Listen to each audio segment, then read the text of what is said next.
Si tu as déjà refusé une invitation, pas parce que tu n'avais pas envie, mais parce que l'idée de ne pas savoir quoi dire te tordait le ventre, t'as pas un problème de confiance. Il y a juste quelque chose en toi qui a appris que prendre de la place, c'était risqué. J'ai accompagné une femme qui n'arrivait pas à se lancer sur les réseaux sociaux pour monter son accompagnement. Pas par manque de compétences, par terreur du regard des autres et par ce sentiment profond de ne pas être assez. Aujourd'hui, elle poste, elle avance, elle atteint ses objectifs. Ce qu'on va travailler aujourd'hui, c'est exactement ça. Dans cette vidéo, je vais te montrer pourquoi la timidité, c'est pas ton caractère, d'où ça vient vraiment et comment commencer à le dissoudre, pas avec de la volonté, pas en te forçant, mais en allant à la racine. On va d'abord voir pourquoi tout ce que tu as essayé jusqu'ici n'a rien changé durablement. Ensuite, le vrai mécanisme derrière la timidité, celui que personne ne t'explique. Et enfin, l'erreur que 90% des femmes font et qui les rend encore plus coincées qu'avant. À la fin de cette vidéo, tu vas comprendre d'où vient ta timidité. Tu vas identifier la phrase exacte qui tourne dans ta tête, celle qui te bloque, et je vais te donner la première étape concrète pour commencer à t'en libérer. Première chose, tout le monde t'a dit que la timidité, c'est ton caractère, que t'es comme ça, que certaines personnes sont naturellement réservées. Mais le problème, c'est que cette explication, aussi bienveillante qu'elle soit, elle te colle une étiquette. Et une étiquette, ça ne change pas. Donc, inconsciemment, tu te dis, c'est moi, je suis comme ça, je dois faire avec. Mais la timidité, c'est pas une étiquette, c'est une réponse. Ton cerveau, à un moment de ta vie, il a tiré une conclusion. Comme si je me montre, si je prends de la place, quelque chose de mauvais m'arrive.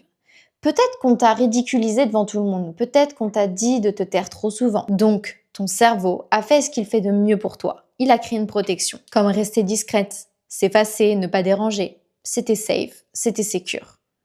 À ce moment-là, c'était même intelligent. Mais le problème, c'est que cette protection, tu l'as construite peut-être à 7 ans, à 10 ans, à 15 ans, et aujourd'hui, elle tourne encore. Dans des contextes qui n'ont plus rien à voir. Donc, tu te retrouves à te tordre le ventre pour envoyer un message, à refuser des opportunités, à rester en retrait.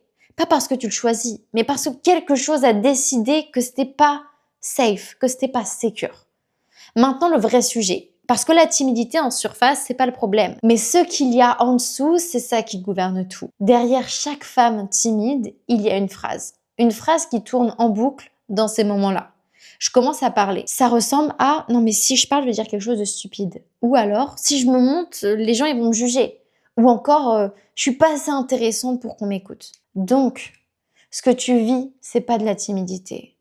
C'est cette phrase qui prend le contrôle. Et tant que tu sais pas laquelle c'est, tu ne peux pas t'en libérer. Mais voilà ce que ça fait concrètement dans ta vie. Tu arrives dans une pièce et tu analyses tout le monde, avant de parler. T'attends une permission pour exister. T'as des opinions, tu les gardes. T'as des désirs, tu les minimises. T'as quelque chose à dire, mais il y a quelque chose en toi qui te dit attends, vérifie. Vérifie d'abord que c'est ok. Donc tu passes ta vie à être là sans vraiment être là. Présente physiquement, absente de toi-même. Mais ce mécanisme, il a une origine précise. Et c'est là que tout change. Parce que ce qui a été appris peut être désappris. Ce qui a été construit peut être déconstruit. Donc la question, c'est pas comment je fais pour être moins timide. La vraie question, c'est quelle est la phrase exacte qui tourne dans ma tête et d'où elle vient. Parce que cette phrase, c'est la source. Et c'est exactement là qu'on travaille. Si ce que je viens de te décrire te parle, si tu as un travail mais qu'à l'intérieur tu t'effaces, si tu aimerais avoir des relations réciproques mais que tu te rends invisible pour ne pas déranger, j'accompagne les femmes à laisser derrière elles l'identité qui les limite pour créer des vraies relations.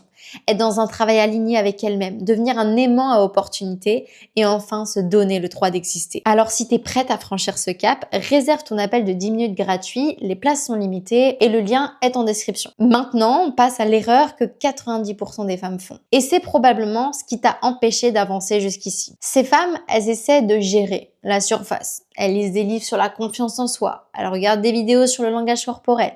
Elles se forcent à parler en public. Elles répètent « j'ai confiance en moi » le matin devant le miroir.